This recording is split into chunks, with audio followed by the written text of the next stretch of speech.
Hello, my name is Marcela Villarreal, and I will be covering the impacts of isolation on well-being. During the pandemic, everyone was forced into a long period of social isolation. This led to impacts and concerns on health and well-being, as well as the disruption of daily routines. The COVID-19 pandemic forced millions into isolation, disrupting social lives and mental well-being. Social distancing and lockdowns minimized in-person interactions, which is crucial for maintaining mental health. The pandemic also disrupted everyday activities such as work, school, exercise, and social gatherings, which further contributed to the feeling of isolation and disconnection. The lack of physical activity and regular routines contributed to physical and psychological stress, making it harder for people to cope with isolation. Like Ramos said in regards to concerns in health and mental well-being, the isolation caused by the pandemic led to a spike in mental health issues like anxiety, depression, loneliness, and stress, as people were cut off from family, friends, and regular social activities. Throughout the course of sociology, we learned about many important concepts, two of them being socialization and anomie, which are correlated to the effects of COVID isolation and mental health. Like the textbook by Conley stated, anomie is a feeling of aimlessness or hopelessness that occurs when life becomes unpredictable, with a lack of social guidance and norms. Anomie, which is the breakdown of social norms, becomes more prevalent as the predictable structures of daily life were no longer in place. People were left without the usual social guidance, making it harder to cope with the mental strain of the pandemic. Socialization, which normally occurs through family, school, and community interactions, was also severely disrupted by lockdowns and quarantine measures.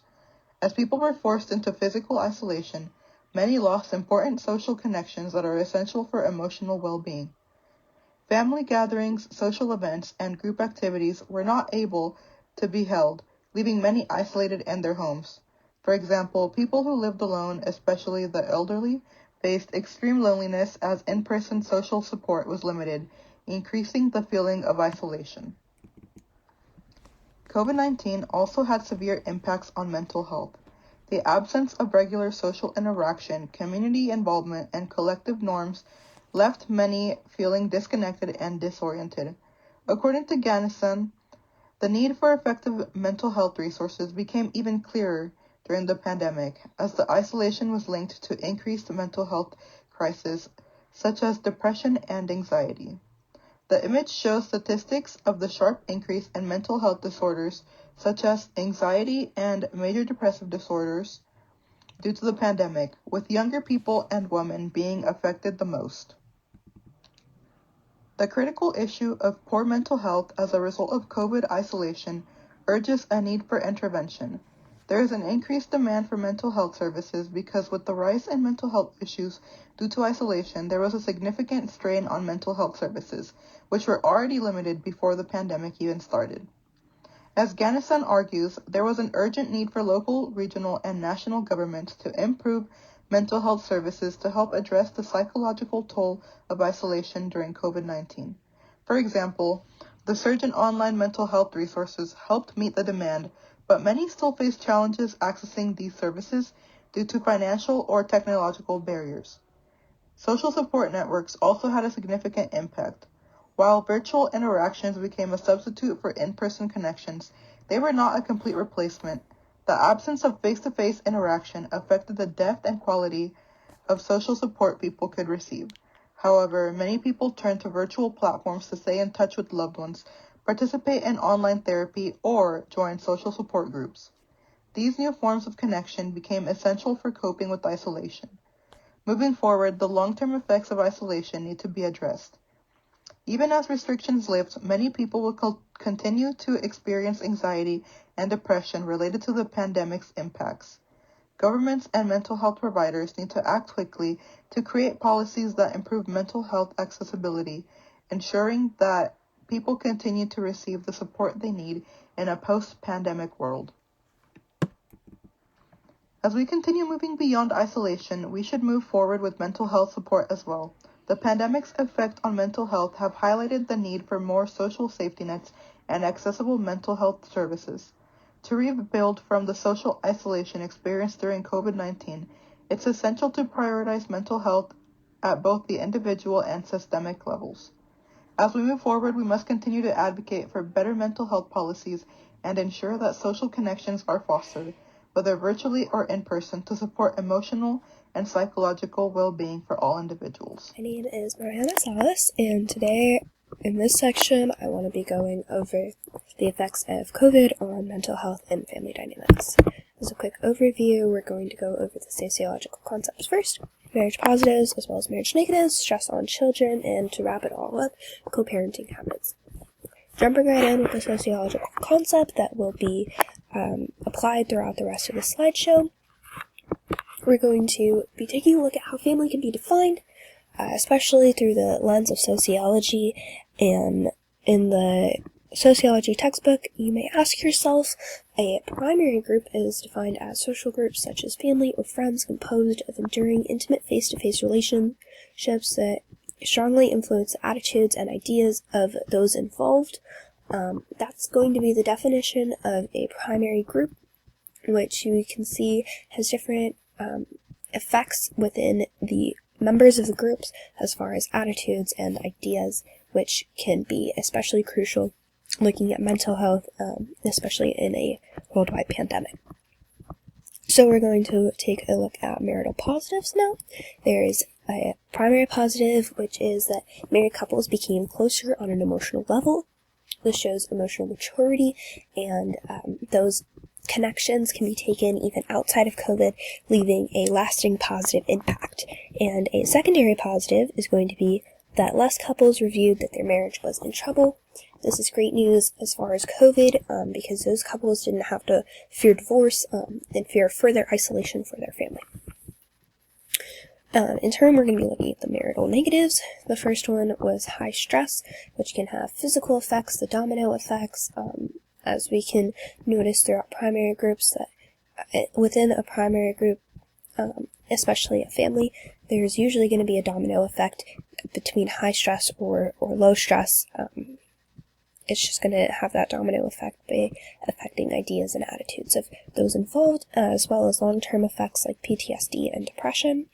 And another negative was that married couples within the years of COVID were having less sex, which means less intimate connections, less natural benefits, and this can even have an effect on the population as well. Next, we're going to be looking at stress on children, again, kind of keeping in mind the domino effect of a primary group, especially with the aspect of stress and negative mental health. So kids were feeling parent stresses on things like finances, arguments, health, and just overall confinement of kind of being in an isolation lockdown. So in one study, adolescents before COVID had lower levels of depression and loneliness, but then higher levels of unhappiness and dissatisfaction of life after the pandemic. And in another one, there were deteriorations from before the pandemic to the first few months of the pandemic within children internalizing and externalizing the problems of parents' depression and those stressors. Next, we're going to be looking at co-parenting habits, which again, kind of looking at that primary group between parents and children, there is effects both ways. So what is co-parenting? The definition is going to be to share the duties of raising a child, especially when they're separated, which we can definitely see those effects throughout isolation. So there was definitely a decline in co-parenting quality as well as just overall parenting quality, which can just, again, going back to those primary groups, have that lasting kind of effect and that domino effect throughout the entire primary group, leaving lasting negative mental health impacts throughout COVID within families. This is my bibliography. Hello, my name is Madison Ryan, and I will be covering the impact COVID-19 had on sports and the effects on athletes. One of the major impacts COVID-19 had on us during this time was the way it had on sports and the athletes dedicated to their sport. While there are many issues that came to surface during this time, the one that stands out to us most is getting used to this new way of playing and adapting to this change. I'd like to call this resocialization, where we have to adopt new beliefs, values, and behaviors while discarding the old ones. Dalton Conley, in You May Ask Yourself, states that socialization never reaches a stopping point. Even as adults, we constantly experience socialization and resocialization in new situations and relationships. From the Ames Public Health, they conducted a qualitative report of the perceptions from collegiate athletes during COVID, and they shared how bonding and team development were affected due to a lack of socialization, and that the support system dynamics between family, coaches, and teammates were strengthened. They also stated that although it was difficult for the athletes to accept what this entailed for them, the identification and utilization of resources enabled them to establish a new normal for their academics, workouts, and hobbies during the pandemic. Athletes had to reintegrate into training and competition. They had to rebuild physical fitness and mental sharpness after prolonged lockdowns, often in isolated or restricted environments. Group dynamics are essential for team sports, require deliberate rebuilding as teammates reacquainted themselves with each other's styles and strategies. Athletes had to adapt the absence of live crowds, which are often a source of motivation and energy, which was also a huge challenge during this time. Writers from the National Institutes of Health stated that athletes may experience psychological illness due to social isolation, cancellation of training, tournaments, financial loss, and fears of infection or passing it on to others. Players had to adapt to a new lifestyle without sports, in which they would play all the time, so it was a huge stopping point in their lives, especially those who athletes, it is their job. With initial sickness, it brought upon long-term health issues such as fatigue, respiratory complications, which emerged as a significant concern. These effects pose challenges for athletes striving to return to peak performance and raise questions about the sustainability of their careers. The disruption of training schedules and prolonged inactivity during lockdowns contributed to an increased risk of injuries once sports resumed. Athletes returning to competition without adequate preparation face heightened vulnerability to strains, sprains, and overuse injuries. As a result, teams and trainers emphasize tailored injury prevention programs, integrating gradual load management and specialized recovery protocols to mitigate these risks. The critical issue is the shift that the sports culture had during the COVID-19 pandemic. This changed how fans engage with events, how athletes and organizations interact with communities, and the overall value placed on sports in the society. These transformations reflect both temporary adaptations and long-term cultural changes. Shift in fans' engagement was the biggest one for us. It dramatically changed during this pandemic. Traditional in-person engagement was disrupted, forcing stakeholders to innovate and adopt new models of interaction. Digital engagement, as live attendance dwindled, digital platforms became the primary means of connecting fans to their favorite teams and athletes. Social media, virtual watch parties, and interactive live streams gained prominence, creating new spaces for fandom, evolving spectator preferences. In the absence of live audience, sports organizations incorporated advanced technology like an enhanced broadcast to stimulate the atmosphere of in-person events. These innovations reshaped how fans consume sports, blending entertainment and interactivity. This shift underscored the potential for sports to unite people beyond geographic and cultural boundaries. Thank you guys for listening to my section of this. The COVID-19 pandemic of 2020 has affected the entire world for years and has had some long-lasting effects on society as a whole. That being said, it has been shown that some cultures were affected in different ways than others. These cultures respond in ways that vary from cultural standards or personal beliefs. We will take a look at what causes this and compare the effects based off of actions taken by each culture through sociological definitions. I researched on how different cultures and states react to the COVID-19 pandemic. These are the main topics that will be discussed. Firstly, I will be going over cultural conflicts and how the sociological definition relates with the topic of cultural differences, and also behaviors regarding the pandemic. Next, I will review positive ways cultures have responded to the pandemic, whether that be for personal growth, community, or personal bonding. Lastly, I will compare different cultures' death and illness toll depending on the steps they took to counteract the virus, personal stress levels, compliance, and overall outlook on the situation. Cultural conflicts and how it relates. Cultural conflict occurs when different values and beliefs clash. This can vary from culture or state, but everyone does things differently. This can lead people to believe a certain way is a normal or correct way when it is all a social construct. This leads to disagreements and tension between people. This is exactly what happened with COVID. Due to cultural differences, some were more prone to illness, and some others had their own beliefs on health and safety to combat the virus. Positive behavioral responses. Studies have been run on both Chinese and Euro-Canadian college students during the pandemic, reading on their optimism, well-being, and overall outlook on the situation. It was shown that the Chinese group of students who had a largely optimistic view on the situation had fewer instances of illness than the latter, who had less optimistic views. Some used this to bond with family, have quality time, and help their communities. As an example of cultural beliefs and behavioral effects is how some East Asian cultures believe that everything in the world is a constant transformation between negativity and positivity, as well as that the contradictions are found in the foundation of life. Through the window of naive dialecticism, life events, no matter how bad, would always contain the seed of good, and vice versa.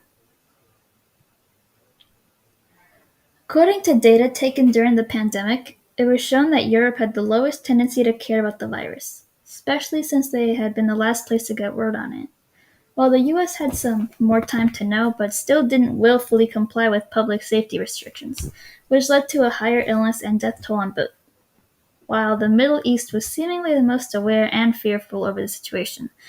Therefore, they took more precautions to ensure lower risk of illness. Compared to most everywhere else, Europe had one of the lowest rates of mask compliance at 35.5%, while North America had one of the highest at 78.1%. This again led to less risk of infection compared to Europe. These are my references. Thank you for your time. Hello, my name is Nadia Sayegh, and I will be covering the theory of what life had the potential of looking like if the COVID-19 pandemic had never existed. Viewing life in the sense where the COVID-19 pandemic had never existed, many aspects of life would look significantly different. Economically, labor markets would have remained stable with higher employment in education, health services, and sectors like retail that faced major shifts due to the pandemic. University of Michigan economist Betsy Stevenson, "What would the job market be like if there was no pandemic?" suggested that we would have had 5 million more jobs, not 500,000 more jobs. Hartman, 2022. Many older workers would have stayed in the workforce, and wages for low-income workers were already rising pre-pandemic. Consumer behaviors like increased spending on delivery services, altered labor demand, inflation and labor shortages today contrast with what might have been a more stable economy. This coincides with the environmental influence of structural functionalism, a theory in which society's many parts mesh to produce a stable working whole that evolved over time, Conley 2008, that is still in the process of evolving, as we are on standby determining not only what life would have looked like without the existence of the pandemic, but what it will look like within the next few years now that it has contaminated our society.